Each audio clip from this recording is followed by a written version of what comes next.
로마서의 축복과 그 로마서의 능력을 우리가 함께 살펴보고 있습니다.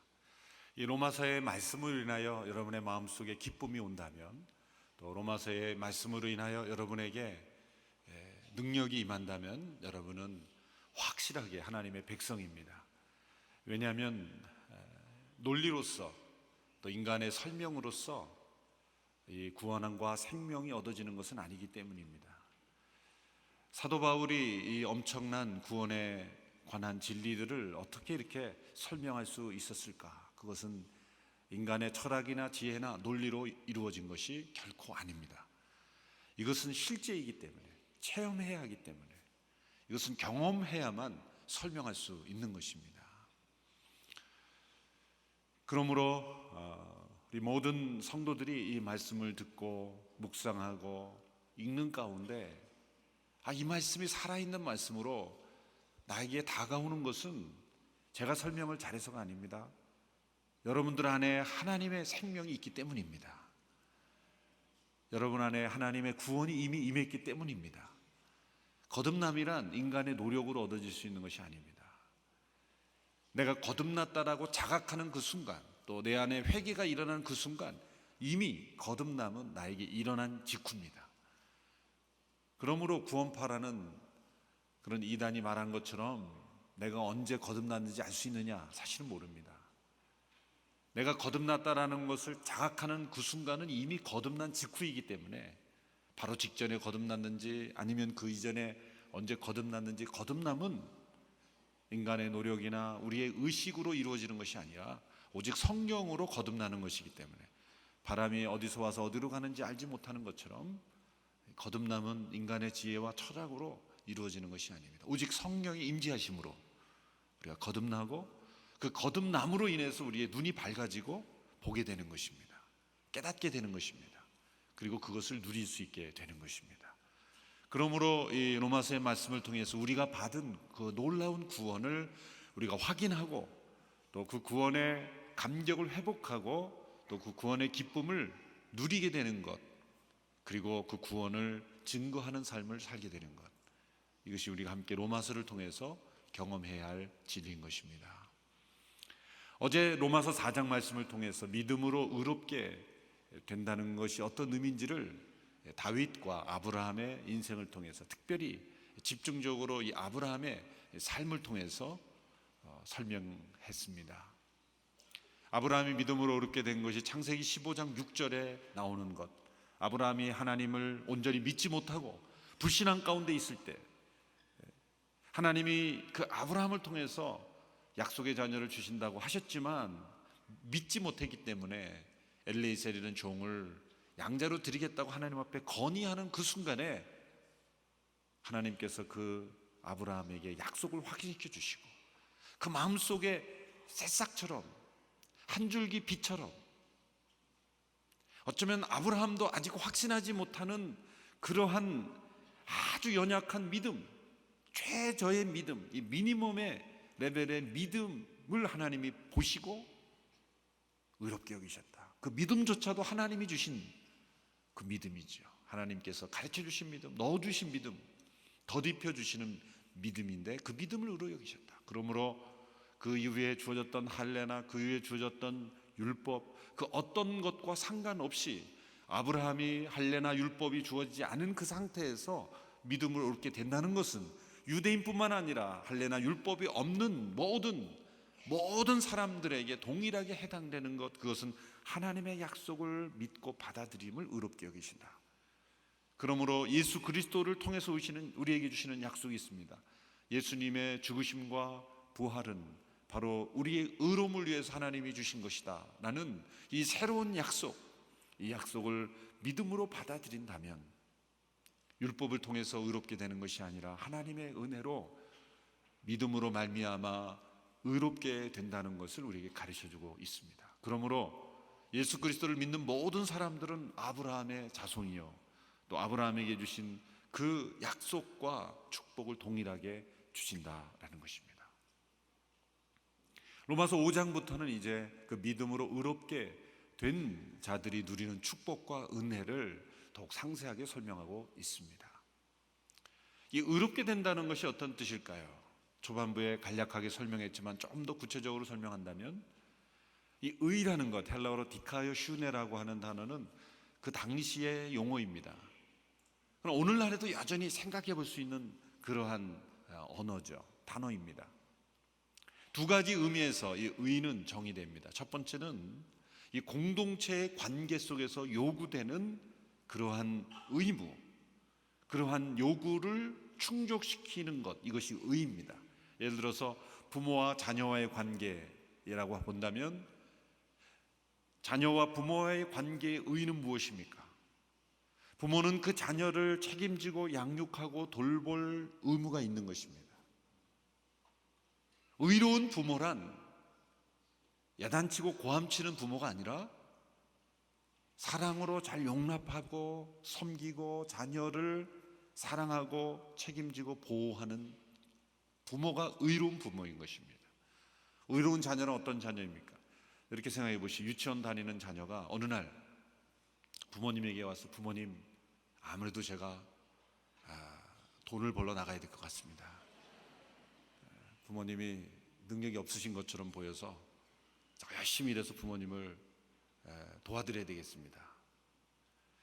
유치원 다니는 자녀, 물론 부모님이 정말 능력이 없어서 몸져 누워 계셔서 그런다면 이해가 되겠지만, 부모님이 능력이 있고 부자는 아니지만 그래도 그 자녀를 먹이고 재우고 또 학교 다니게 하고 풍족하게 그 옷을 차 입히고 그럴 능력이 있는 부모님인데, 그런 부모님한테 가서 아무래도 저는 부모님이 합당히 마음에 들지 않습니다.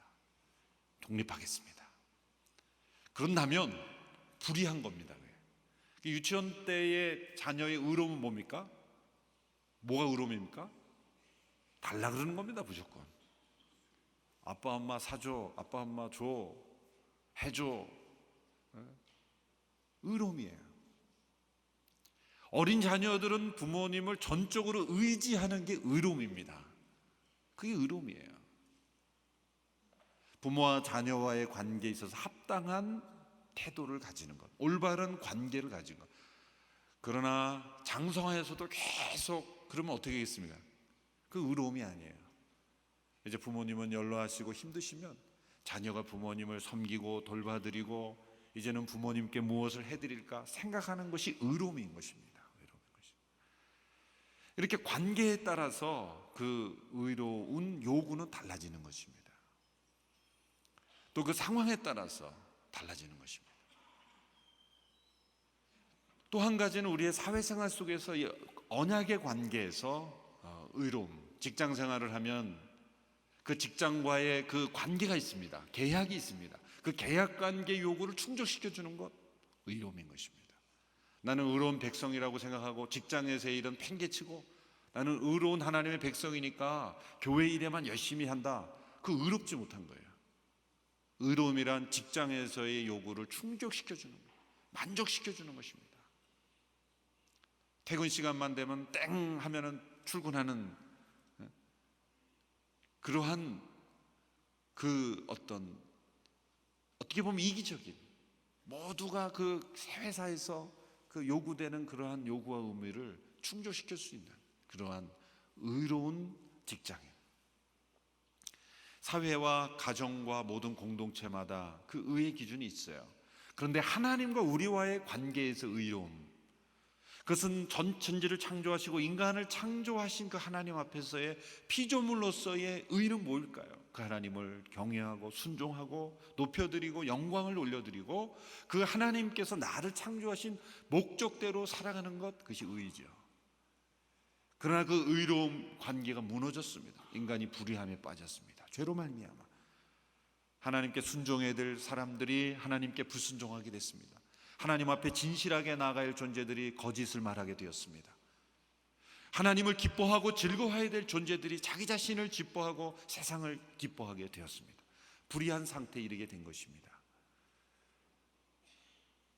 인간의 노력과 어떤 행위로는 이 의로움을 다시 찾을 수가 없게 되었다. 이것이 바로 로마서 1장부터 3장까지의 핵심 교훈이었던 것입니다. 그러나 이제는 율법에 나타난 하나님의 의, 이 하나님의 의는 하나님께서 더딥혀 주시는 의, 의롭다고 여기시는 의, 의로운 백성이라고 먼저 선언하시는 의, 내 상태와 상관없이 하나님께서 일방적으로 나에게 베풀어 주시는 의, 값없이 주시는 의가 나에게 나타났다. 언제나 대가를 지불하는 데 익숙했던 인간들은 그 하나님의 더딥혀 주시는, 값없이 주시는 의를 받아들이기가 힘듭니다. 그러나 하나님 편에서는 엄청난 대가가 치루어진 의인 것입니다. 그 하나님의 의를 이루기 위해서 하나님은 엄청난 희생을 치르신 것입니다.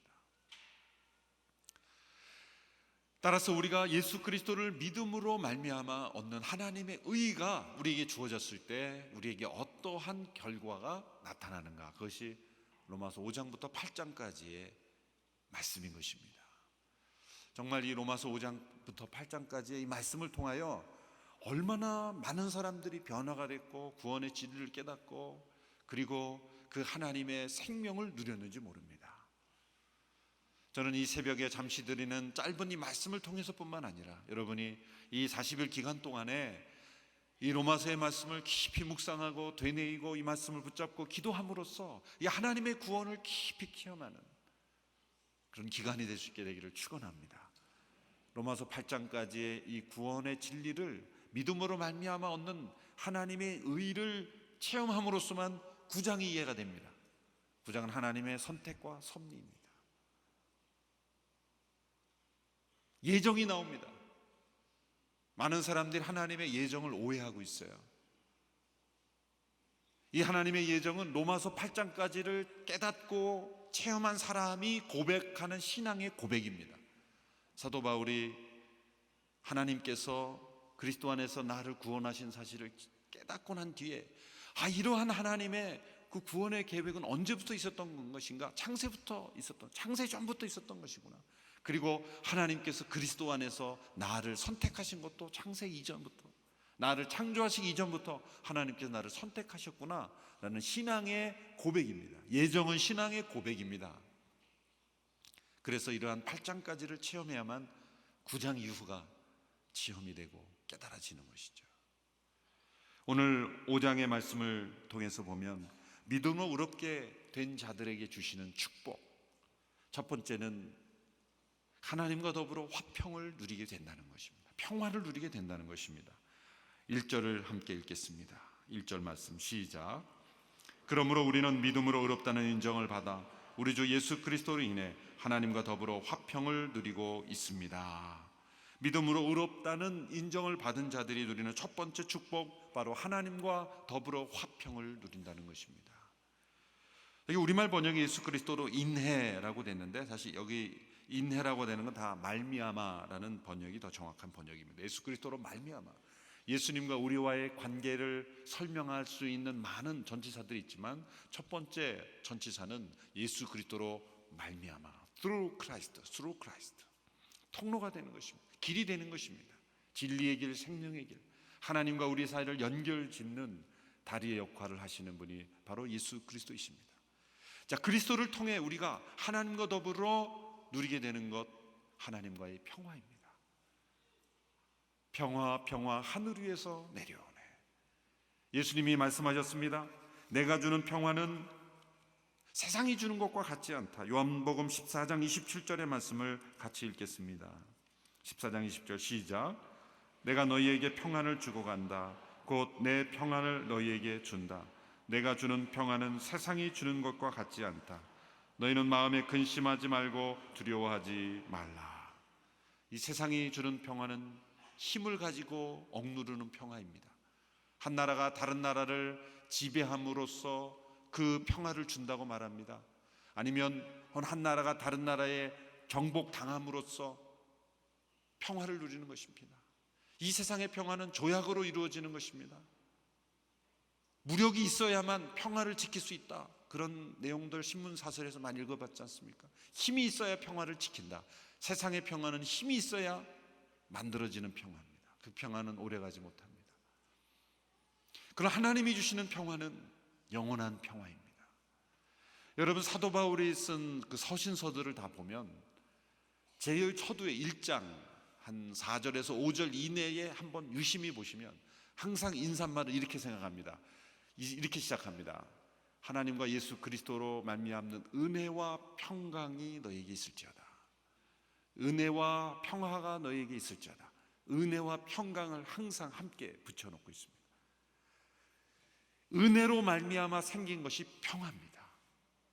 하나님의 거저 주시는 은혜, 값없이 의롭다함을 주시는 그 은혜로 인해서 우리에게 평화가 주어지는 거예요. 하나님의 평화, 그것은 은혜의 산물인 것입니다. 마틴 루터는 이 말씀을 이렇게 해석했습니다. 의로운 자는 하나님과 평화를 누리나 그러나 세상에서는 고통을 당할 수 있다. 그 이유는 그가 성령 안에 살고 있기 때문이다. 그러나 불의한 사람은 세상과 평화를 누리나 하나님과의 관계에서는 고통을 누릴 것이다. 왜냐하면 그가 육신에 살고 있기 때문이다. 육신은 일시적이므로 의인의 고통도 일시적이다.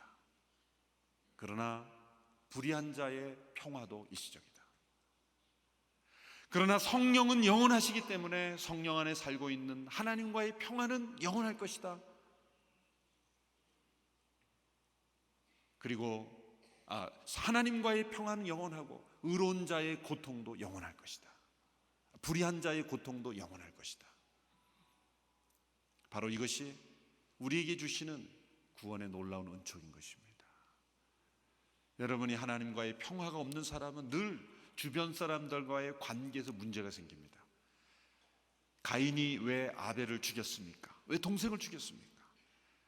하나님과의 평화가 없었기 때문이죠. 자신이 드린 예물을 하나님께서 받지 않으셨다라는 그 하나님께 대한 분노 때문에 형제를 죽인 겁니다. 모든 종류의 분노는 하나님과 평화가 없어서 그렇습니다. 어떠한 종류의 분노일지 간에 모든 분노의 원인은 하나님과 화평을 누리지 못했기 때문이라는 것입니다. 만일 하나님과 화평을 누리는 사람은 어떠한 상황 속에서도 분노하지 않을 수 있습니다. 근본적인 관계는 하나님과의 화평입니다. 우리의 마음속에 하나님의 평화, 하나님의 그 화평, 하나님과 더불어 누리는 하나님과의 관계에서 조금 더 갈등이 없고 하나님과의 관계에서 평화로운 사람은 주변의 모든 사람들과 평화로울 수 있습니다. 그러나 주변의 모든 사람과 평화한다 할지라도, 좋은 관계를 할지라도 하나님과의 관계가 화평하지 않은 사람은 언젠가는 깨집니다. 언젠가는 문제가 생깁니다. 갈등이 생깁니다. 예수 그리스도로 말미암아 우리에게 주어지는 이 샬롬, 이것은 어떠한 갈등이나 또 마음의 미움이나 상처나 조금도 그러한 것이 없는 상태, 하나님께서, 이것이 바로 하나님이 원래 계획하셨던 의입니다. 우리가 믿음으로 말미암아 의롭게 되었을 때는 하나님과 더불어 샬롬, 이웃과 더불어 샬롬, 나 자신과 더불어 샬롬, 이 샬롬이 우리에게 주시는 선물인 것입니다. 샬롬이 여러분들에게 있을지어다. 평강이 있을지어다. 이 진정한 평강은 예수 그리스도를 믿음으로 말미암아 얻어지는 의로움으로서만 우리가 얻을 수가 있는 것입니다. 두 번째는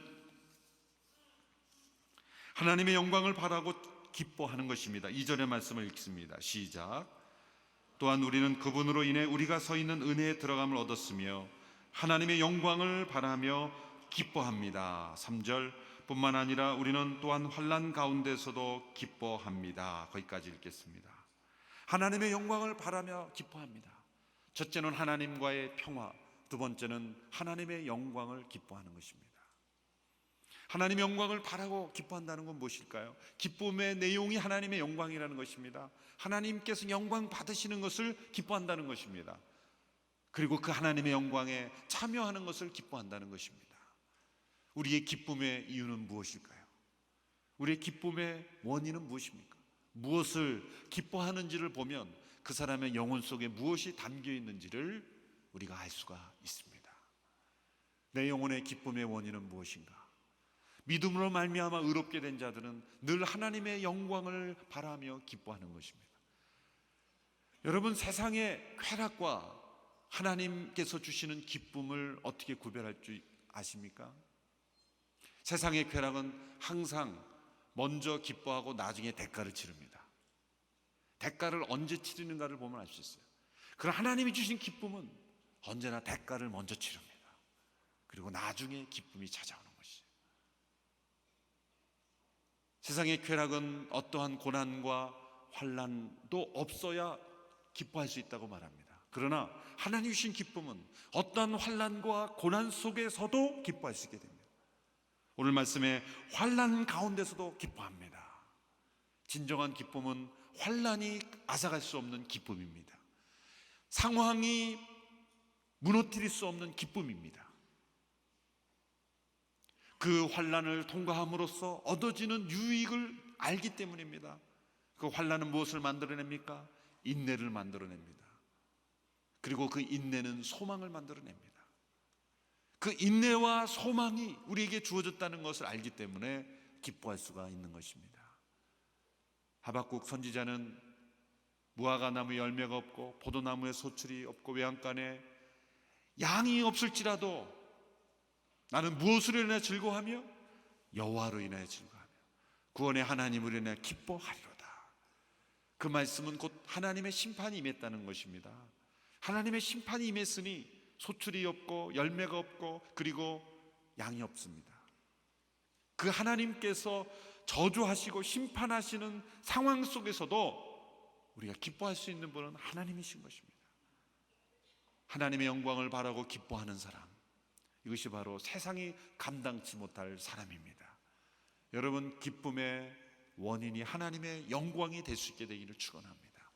믿음으로 의롭게 된 사람들이, 그 믿음으로 살아가는 사람은 언제나 하나님의 영광을 바라고 기뻐하고 즐거워합니다. 세 번째는 하나님의 사랑이 우리 마음속에 부어지는 것입니다. 5절 말씀 같이 읽습니다. 시작. 이 소망은 우리를 낙심시키지 않습니다.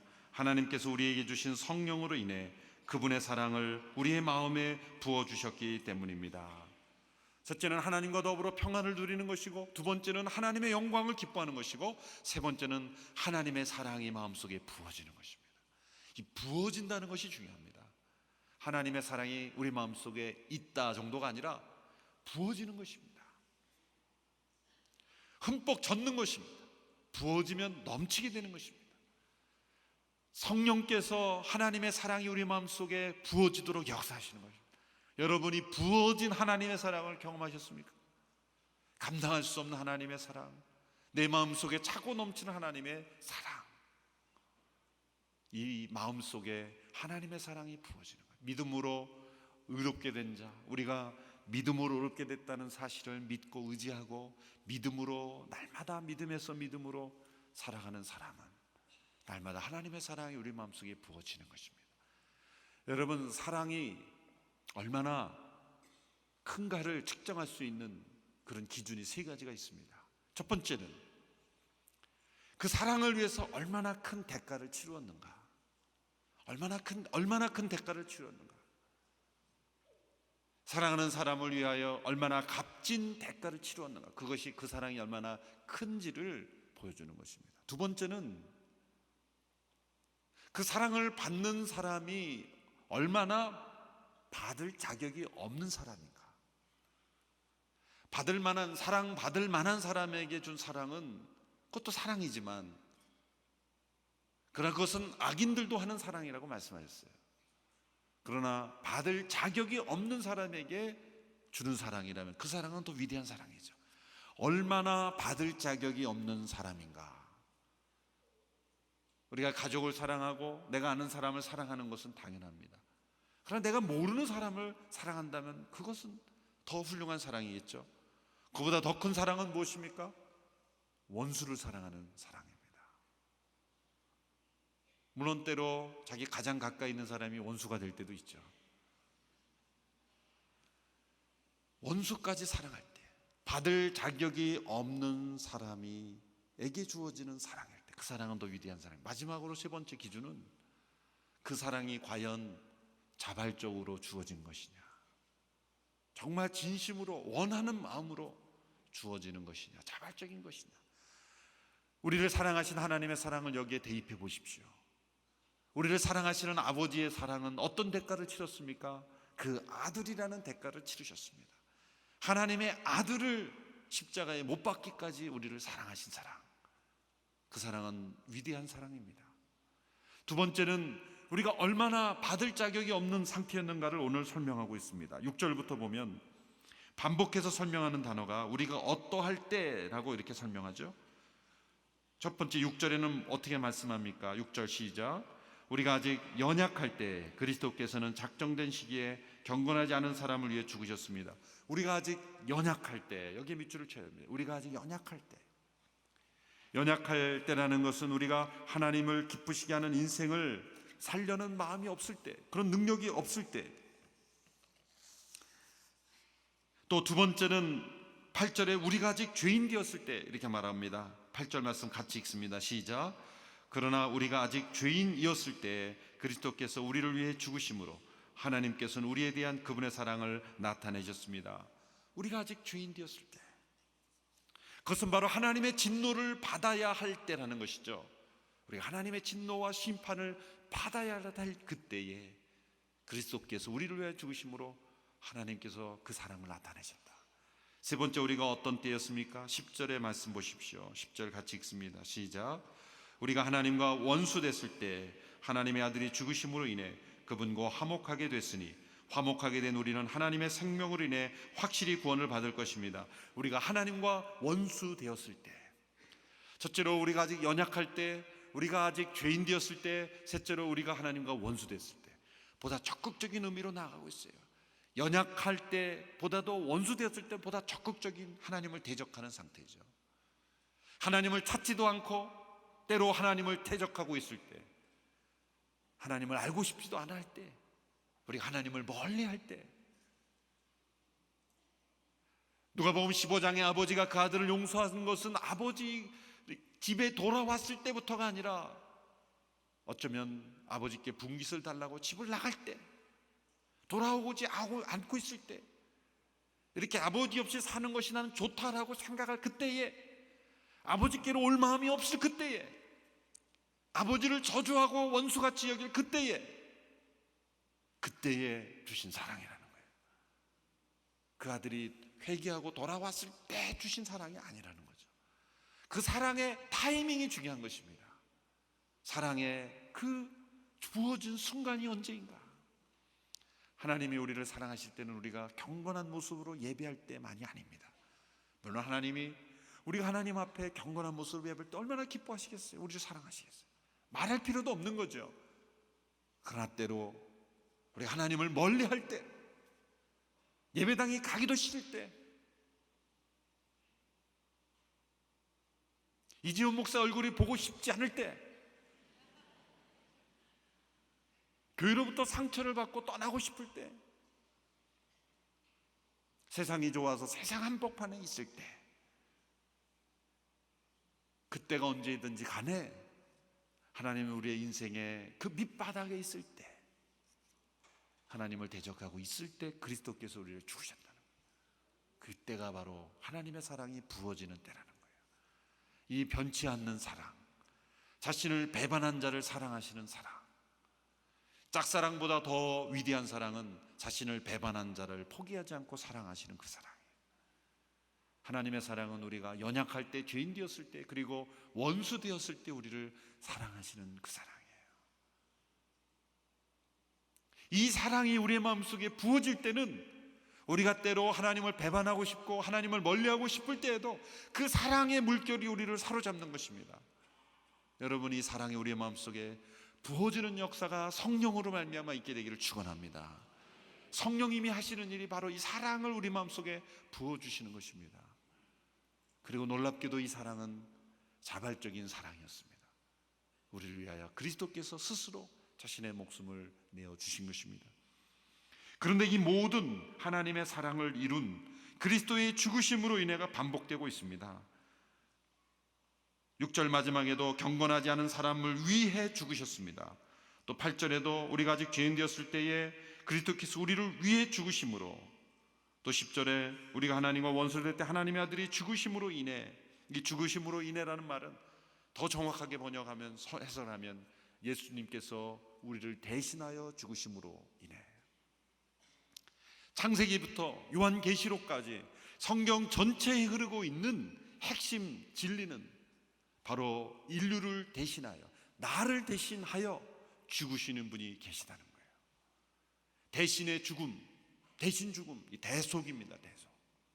성경에 로마서에 지금까지 많은 그런 사상 단어들이 나왔어요. 구속이라는 단어도 나오고, 또 칭의, 또 여러 가지 그 화목, 여러 가지 단어도 나오지만 이 모든 단어들을 만들어낸 한 가지 단어는 대속입니다. 대신의 죽음. 창세기 22장에 아브라함이 모리아산에서 이삭을 바치라고 했을 때 순종함으로 그 이삭을 바쳤습니다. 그 순간 하나님께서 이삭을 멈추라고 하셨어요. 멈추라고 하셨어요. 그래서 우리는 하나님께서 이삭의 순종을 받아주셨구나, 아브라함의 믿음이 완성되었구나, 굳된 믿음이야, 그러고 끝나버립니다. 사실 그 장면이 거기서 끝나면 안 됩니다. 거기서 끝나면 안 돼요. 가장 중요한 그 사건의 핵심은 어디 있습니까? 그 다음에 나오는 사건이에요. 그게 뭡니까? 아브라함이 눈을 들어보니 수풀에 양이 걸려 있었어요. 그래서 그 양으로 이삭을 대신하여 제사를 드린 것입니다. 그러므로 하나님이 이 아브라함에게 요구하신 제사는 완성된 겁니까? 미완성된 겁니까? 완성된 겁니다. 하나님이 이삭을 바치라고 했지만 이삭을 중단시키고 하나님이 준비하신 양을 통해서 대신 제사를 완성하셔 받으신 거예요. 그 이삭을 대신한 어린 양이 그 창세기 22장의 모리아 사건에서 가장 중요한 핵심적인 것입니다. 아브라함 이삭과 함께 갈 때 이삭이 아브라함에게 말했죠. 아버지, 번제할 어린 양은 어디에 있습니까? 그럴 때 이삭이, 아브라함이 뭐라고 대답했습니까? 하나님이 친히 준비하시리라. 그건 제정신이 아니었어요. 사실 그때 그런 말을 하는 거. 미래에 일어날 일을 알고 한 게 아니에요. 그냥 순간 당황해서 너다, 어떻게 그러겠어요? 너다 이놈아, 재물은 너야, 그러니까 어떻게 말을 하겠습니까? 그러니까 순간적으로 당황해서 하나님이 준비하실 거야. 근데 진짜 하나님이 준비하신 어린 양이 있었어요. 여호와 이레, 여호와 이르라. 하나님 보고 계시다는 거예요. 그 아브라함 믿음을 보시고 하나님이 준비하신 그 어린 양이 이삭을 대신하여 하나님의 요구를 이루었다. 이것이 아브라함의 믿음을 통해서 주어지는 클라이막스 계시인 것입니다. 약속의 자녀들을 대신하여 죽는 어린 양이 있다. 그뿐만 아닙니까? 출애굽기 12장에서 이스라엘 백성들을 애굽에서 이끌어내실 때 마지막 10가지 재앙에 모든 애굽의 처음 난 장자들을 죽이는 그런 재앙을 계획하셨을 때 하나님이 어린 양의 피를 좌우 임방과 물솔지에 바른 그 집은 보고 넘어가리라. 그것은 일종의 하나의 사인에 불과한 것이 아니었습니다. 실제로 그 집에서, 그 가정에서 어린 양이 죽임을 당했지 않습니까? 식별 표시로 빨간 페인트를 쓰듯이 그렇게 그것을 얘기하는 게 아니에요. 그 가정에서 한 마리의 양이 죽임을 당했지 않습니까? 그렇죠. 죽임을 당한 겁니다. 그러므로 그 장자를 대신하여 어린 양이 죽임을 당했기에 봐주는 게 아니라 희생이 치러지심으로 그 가정을 넘어가는 겁니다. 그 장자를 대신한 어린 양. 제가 이전에 설명드렸죠. 속죄의 날에 욤키푸르, 속죄의 날에 온 백성들의 죄를 대신한 아사셀의 염소, 광야로 내보냄을 당해 죽임을 당하는 그 양의 안수함으로 그 모든 백성들의 죄가 그 어린 염소에게 전가되고, 그리고 염소가 그 백성들을 떠나는 것, 그것도 역시 마찬가지입니다. 요한계시록의 마지막 나오는 새하늘과 새 땅에 그 주인공으로 나오시는 어린 양 예수, 그분 항상 수식어가 붙습니다. 죽임 당하신 어린 양. 그분께 모든 존귀와 영광과 찬양을 올려드리는 것입니다. 성경은 창세기부터 계시록까지 대속의 진리를 설명하고 있습니다. 우리를 대신한 어린 양이 계시다. 그리스도께서 우리를 대신하여 죽으심으로 하나님의 사랑이 우리 가운데 부어지고, 그리고 하나님의 영광을 바라며 즐거워하게 되고, 그리고 하나님과 더불어 평화를 누리게 된다는 것입니다. 이것이 바로 그리스도로 말미암아, through Christ, 예수 그리스도를 믿음으로 의롭게 된다는 것의 가장 중요한 핵심적인 진리인 것입니다. 예수 그리스도로 말미암아 하나님과 평화를 누리셨습니까? 하나님의 영광을 바라고 기뻐하고 계십니까? 그리고 여러분의 마음속에 하나님의 사랑이 부어졌습니까? 만일 그 사랑과 그 평화와 그 기쁨을 경험하고 있지 못하다면 나를 대신하여 죽으신 그 주님의 사랑 앞에 나가시기를 바랍니다. 여러분을 대신하여 죽으신 분이 계십니다. 놀랍게도 대신하여 죽으신 죽음은 어떤 효과가 있습니까? 누군가 나를 대신하여 죽었다면 그것은 바로 나의 죽음인 것입니다. 나의 죽음인 것입니다. 예수님이 대신 담당하심으로 나를 봐주시는 것이 아니라 하나님이 보시기에는 내가 죽은 것입니다. 내가 죽은 것으로 간주하시는 그 사랑. 로마서 4장, 5장, 6장에 계속 반복되는 독특한 단어가 있는데 그것은 여기다라는 단어입니다. 여기다. 어제도 시간이 없어서 다 설명 못 드렸지만 4장에 보면 여기다, 여기다. 한번 4장, 5장, 6장에서 여러분이 집에 가서 여기다라는 단어가 몇 번 나오는지 한번 찾아보세요. 여기는 것입니다. 그리스도께서 나를 대신하여 죽으심으로 이제는 내가 그리스도와 함께 죽었음을 여기는 것. 그 여김에서 그것도 믿음입니다. 믿음으로 그리스도께서 나를 대신하여 죽으셨다는 것. 그리고 곧 그것이 나의 죽음이라. 이것이 로마서 6장에 나오는 진리입니다. 다음 주 월요일인가 화요일쯤에 나올 겁니다. 예고편으로 말씀드렸어요. 빠지지 마시라고. 여러분이 우리를 대신하여 죽으신 그리스도의 죽음, 그것은 단순한 어느 종교에서 인간이 만들어낸 사상이 아닙니다. 오고 오는 수많은 역사 속에서 천지를 창조하시고 죄에 빠진 인간을 구원하시기 위해서 하나님께서 계획하신 것이요, 삼일째 하나님께서 이루신 놀라운 구원의 선물인 것입니다. 그리스도 안에 감추어진 놀라운 비밀을 체험하고 누리며 살아가는 저와 여러분이 되기를 축원합니다.